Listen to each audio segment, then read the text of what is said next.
Hello friends, मैं अजय आप लोगों को लिंकन क्लासेस में स्वागत करता हूं। दोस्तों, आज के इस वीडियो में आप लोगों को पंचायती राज से संबंधित सारे क्वेश्चन बताए जाएंगे और ये सारे क्वेश्चन आपके एग्जाम के लिए बहुत ही इंपॉर्टेंट होने वाले हैं। तो आइए दोस्तों, इस वीडियो में आप लोग बने रहें और यदि यह वीडियो आप लोगों को अच्छा लगे तो जरूर चैनल को सब्सक्राइब करें और वीडियो को लाइक करके लास्ट में कमेंट करके जरूर बताएं कि यह वीडियो आप लोगों को कैसा लगा। जल्दी से आ जाए दोस्तों और देखें इस वीडियो को। चलिए आ जाइए। पंचायती राज या स्थानीय स्वशासन का जनक किसे माना जाता है? दोस्तों, क्वेश्चन आपका पहला था कि पंचायती राज एवं या स्थानीय जो स्वशासन है उसका जनक किसे माना जाता है? तो दोस्तों, लॉर्ड रिपन को जो है पंचायती राज स्थानीय स्वशासन का जनक माना जाता है। आपका अगला क्वेश्चन है, संविधान के किस भाग तथा अनुच्छेद में पंचायती राज व्यवस्था का वर्णन है? तो मैं बता दूं, संविधान के भाग 9 में तथा अनुच्छेद 40 में जो है इसका पंचायती राज व्यवस्था का वर्णन किया गया है। अगला क्वेश्चन है आपका, पंचायती राज व्यवस्था किस पर आधारित है? ये क्वेश्चन हमेशा पूछ दिया जाता है। तो दोस्तों, मैं बता दूं कि पंचायती राज व्यवस्था सत्ता के विकेंद्रीकरण पर आधारित होता है। अगला क्वेश्चन है, पंचायती राज का मुख्य उद्देश्य क्या है? दोस्तों, मैं बता दूं कि पंचायती राज का मुख्य उद्देश्य जनता को प्रशासन में भागीदारी योग्य बनाना होता है। पंचायती राज का मुख्य उद्देश्य होता है जनता को प्रशासन में भागीदारी योग्य बनाना। अगला क्वेश्चन है आपका, पंचायती राज व्यवस्था में पंचायत समिति किस पर गठित है? तो दोस्तों, ब्लॉक स्तर पर यह गठित होता है। आपका अगला क्वेश्चन है, किसके अंतर्गत पंचायती राज व्यवस्था का वर्णन है? तो दोस्तों, नीति निर्देशक सिद्धांत के अंतर्गत जो है आपको पंचायती राज व्यवस्था का वर्णन किया गया है। आपका अगला क्वेश्चन है, किस संशोधन द्वारा पंचायती राज संस्थाओं को संवैधानिक दर्जा दिया गया है? तो दोस्तों, 73वें संशोधन के द्वारा जो है पंचायती राज संस्थाओं को संवैधानिक दर्जा दिया गया है। आपका अगला क्वेश्चन है, 73वें संशोधन में कौन सी अनुसूची जोड़ी गई है? तो दोस्तों, 73वां जो संशोधन हुआ था उसमें 11वीं अनुसूची को जोड़ा गया था। आपका अगला क्वेश्चन है, पंचायती राज संस्थाओं के निर्वाचन हेतु कौन उत्तरदायी है? दोस्तों, पंचायती राज संस्थाओं के निर्वाचन हेतु जो है आपको राज्य निर्वाचन आयोग जो है उत्तरदायी है। दोस्तों, इसमें सारे क्वेश्चन पंचायती राज से रिलेटेड ही आपको पूछे जाएंगे। अगला क्वेश्चन है, भारत में पंचायती राज अधिनियम कब लागू हुआ? भारत में जो पंचायती राज अधिनियम है वो 25 अप्रैल 1993 को लागू किया गया था। आपका नेक्स्ट क्वेश्चन है, सर्वप्रथम पंचायती राज व्यवस्था कहाँ लागू की गई थी? तो सर्वप्रथम जो पंचायती राज व्यवस्था लागू हुआ था वह 1959 को नागौर जिला राजस्थान में लागू किया गया। आपका नेक्स्ट क्वेश्चन है, देश के सामाजिक एवं सांस्कृतिक उत्थान के लिए कौन सा कार्यक्रम चलाया गया है? तो देश के सामाजिक एवं सांस्कृतिक उत्थान के लिए जो है आपको सामुदायिक विकास कार्यक्रम चलाया गया है। आपका नेक्स्ट क्वेश्चन है, भारत में सामुदायिक विकास कार्यक्रम कब प्रारंभ हुआ? तो दोस्तों, भारत में जो सामुदायिक विकास कार्यक्रम है वह 2 अक्टूबर 1952 को आरंभ किया गया था। 2 अक्टूबर 1952 को। आपका अगला क्वेश्चन है, किसकी सिफारिश पर भारत में पंचायती राज व्यवस्था की स्थापना की गई थी? तो दोस्तों, बलवंत राय मेहता समिति की सिफारिश पर पंचायती राज व्यवस्था को स्थापना किया गया था। चलिए दोस्तों, आपका अगला क्वेश्चन है, पंचायती राज की सबसे छोटी इकाई क्या है? तो दोस्तों, पंचायती राज की सबसे छोटी इकाई जो है ग्राम पंचायत होता है, जिसको इंग्लिश में विलेज काउंसिल बोला जाता है। अगला क्वेश्चन है, पंचायती राज संस्थाएं निधि हेतु किस पर निर्भर है? तो सरकारी अनुदान पर यह निर्भर होता है। अगला क्वेश्चन है, सामुदायिक विकास कार्यक्रम किस समिति के सिफारिश पर प्रारंभ किया गया? सामुदायिक जो विकास कार्यक्रम है वह के.एम. मुंशी समिति के सिफारिश पर प्रारंभ किया गया था।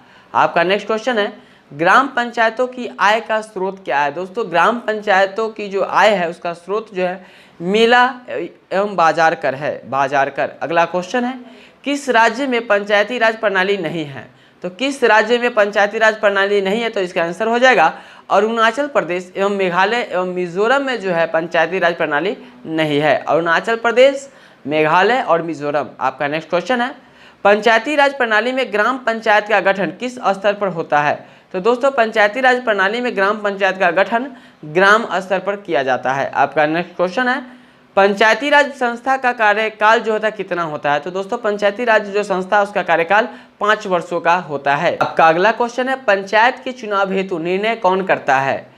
तो दोस्तों, पंचायत के चुनाव हेतु निर्णय जो लिया जाता है वो राज्य सरकार द्वारा लिया जाता है। आपका नेक्स्ट क्वेश्चन होगा, यदि पंचायत को भंग किया जाता है तो निर्वाचन कितने समय के अंदर आवश्यक है? तो दोस्तों, यदि पंचायत को भंग कर दिया जाता है तो निर्वाचन 6 माह के अंदर जो है आवश्यक होता है। अगला क्वेश्चन है आपका, पंचायती राज के सुधार हेतु कौन कौन सी समितियां बनाई गई थी? तो दोस्तों पंचायती राज सुधार के लिए बलवंत राय मेहता समिति, अशोक मेहता समिति, पीवी के राय समिति और एलएम सिंघवी और पीके थुंगन समिति का बनाया गया था। चलिए अगला क्वेश्चन है आपका, सर्वप्रथम किस राज्य में पूर्ण रूप से पंचायती राज लागू हुआ था? तो दोस्तों मैं बता दूं सर्वप्रथम जो है पूर्ण रूप से पंचायती राज लागू करने वाला जो राज्य था वह आंध्र प्रदेश था, जिसमें 11 अक्टूबर 1959 को यह लागू किया गया था। अगला क्वेश्चन है, किस समिति ने पंचायती राज को संवैधानिक दर्जा देने की सिफारिश की थी? तो दोस्तों इसको संवैधानिक दर्जा दिया जाए इसके लिए बलवंत राय मेहता समिति ने सिफारिश की थी। चलिए आपका अगला क्वेश्चन है, त्रिस्तरीय पंचायती राज व्यवस्था में कौन कौन से स्तर होते हैं? तो दोस्तों त्रिस्तरीय जो पंचायती राज व्यवस्था होता है उसमें पहला ग्राम पंचायत होता है, दूसरा पंचायत समिति होता है और तीसरा जिला पंचायत होता है। आपका नेक्स्ट क्वेश्चन है, पंचायती राज व्यवस्था को 2 स्तर पर रखने की सिफारिश किस समिति ने की थी? तो दोस्तों अशोक मेहता समिति ने की थी, अशोक मेहता समिति। आपका नेक्स्ट क्वेश्चन है, यदि पंचायत को भंग किया जाता है, यदि पंचायत को भंग किया जाता है तो पुनः निर्वाचन कितने समय के अंदर आवश्यक है? तो दोस्तों 6 माह के अंदर। इससे पहले भी यह क्वेश्चन पूछा जा चुका है आपका। 73वें संविधान संशोधन में पंचायती राज संस्थाओं के लिए किस प्रकार के चुनाव को रखा गया है? तो दोस्तों प्रत्यक्ष एवं गुप्त मतदान को रखा गया है। अगला क्वेश्चन है, पंचायत चुनाव के लिए उम्मीदवार की आयु कितनी होनी चाहिए? पंचायत में यदि चुनाव होता है तो उसमें उम्मीदवार की आयु 21 वर्ष होनी चाहिए। महिलाओं के लिए ग्राम पंचायत में 1/3 सीटें आरक्षित की गई है। तो दोस्तों 73वें संशोधन में 73वां जो संशोधन हुआ था उसमें ग्राम पंचायत में 1/3 जो है सीटें आरक्षित की गई है महिलाओं के लिए। अगला क्वेश्चन है, पंचायती राज विषय किस सूची में है? तो दोस्तों पंचायती राज जो विषय है वह राज्य सूची में है। आपका नेक्स्ट क्वेश्चन है, पंचायत स्तर पर राज्य सरकार का प्रतिनिधित्व कौन करता है? तो पंचायत स्तर पर राज्य सरकार का जो प्रतिनिधित्व है ग्राम प्रधान करता है। आपका अगला क्वेश्चन है, पंचायती राज संस्थाओं के संगठन के 2 स्तर होने का सुझाव किसने दिया था? तो अशोक मेहता समिति ने दिया था। दोस्तों मैं बता दूं कि ये सारे क्वेश्चन आपके एग्जाम एनटीपीसी और ग्रुप डी के लिए बहुत ही इंपॉर्टेंट है और आने वाले एसएससी के एग्जाम के लिए भी। पंचायती संस्था अपनी निधि हेतु किस पर निर्भर है? तो दोस्तों सरकारी अनुदान पर। अगला क्वेश्चन है, पंचायती राज मंत्री बनाने की सिफारिश किसने की थी? तो पंचायती राज जो मंत्री है बनाने की सिफारिश जो है अशोक मेहता समिति ने की थी। अगला क्वेश्चन है आपका, राष्ट्रीय पंचायती राज दिवस कब मनाया जाता है? तो राष्ट्रीय पंचायती राज दिवस 24 अप्रैल को मनाया जाता है। दोस्तों आपका अगला क्वेश्चन है, प्रथम बार किस प्रधानमंत्री के कार्यकाल में पंचायती राज व्यवस्था लागू की गई थी? तो दोस्तों जवाहरलाल नेहरू के समय में पंचायती राज व्यवस्था सबसे पहले लागू किया गया था। अगला क्वेश्चन है, पंचायत के मुख्य कार्य कितने हैं? तो दोस्तों पंचायत के जो मुख्य कार्य हैं टोटल 29 कार्य हैं। अगला क्वेश्चन है, संविधान में 9 अनुसूचित क्षेत्र राज्य कब जोड़े गए हैं? तो दोस्तों 1996 में। अगला क्वेश्चन है, स्थानीय स्वशासन को लोकतंत्र की पाठशाला किसने कहा? बहुत ही अच्छा क्वेश्चन है कि स्थानीय स्वशासन को लोकतंत्र की पाठशाला किसने कहा? तो लॉर्ड ब्राइस का कहना था ये। अगला क्वेश्चन है, किस समिति ने पंचायत को टैक्स लगाने का अधिकार की सिफारिश की थी? तो ये अशोक मेहता समिति ने ऐसा किया था। अगला क्वेश्चन है आपका, किसकी सरकार के रहते संविधान में पंचायती राज को स्थान मिला? तो नरसिम्हन राव के रहते हुए। चलिए आपका अगला क्वेश्चन है, पंचायती राज देश में कब लागू हुआ?